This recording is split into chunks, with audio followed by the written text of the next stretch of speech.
Tonight, a state of emergency is in effect in several communities here in Western Mass due to the flooding.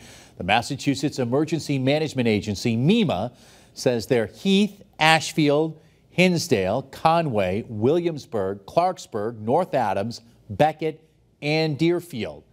In fact, Western Mass News reporter Maria Wilson joining us now live tonight in Deerfield with the latest. Maria.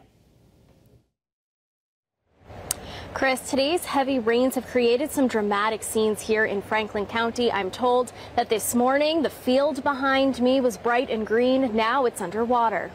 I haven't seen it this bad since the hurricane we had.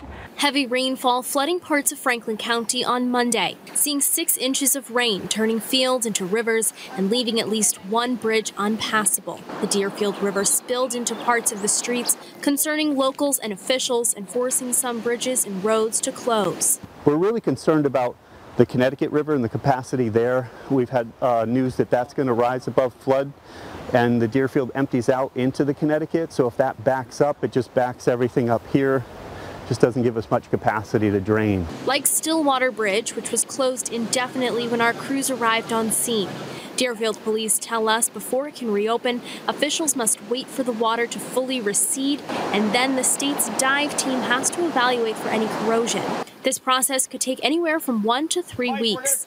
Deerfield Academy's football field transformed into a small river with water levels several feet high, where all you can see are the tops of the goalposts.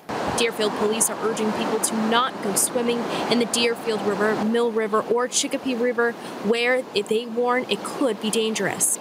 These scenes bringing back painful memories for folks in the area who say the conditions remind them of Tropical Storm Irene 12 years ago, which dumped about 10 inches of rain across the region. Irene is very fresh in our mind. It was quite a few years ago, but before my time as a select board member, but right now we're all nervous. I remember coming here in 2011 and seeing the damage of that. The river looks just about as bad right now. Believe it or not, it was actually higher with Hurricane Irene. I'm not exactly sure how far up it came, relative, but it was higher than this. Deerfield isn't the only community in Franklin County hit hard by Monday's flood. In Shelburne Falls, water levels high enough for one person to kayak through a flooded yard, as you can see in this video a viewer sent us. McCarthy hopes these high water levels won't stick around for too long. Hopefully as quickly as it came, it will go back to where it's supposed to be and that nobody's hurt in the process. And today, many people told me that they're afraid that it's actually going to get worse before it gets better as floodwater from Vermont makes its way down. And they're also worried about any additional rain. For now, reporting live in Deerfield, Maria Wilson, Western Mass News.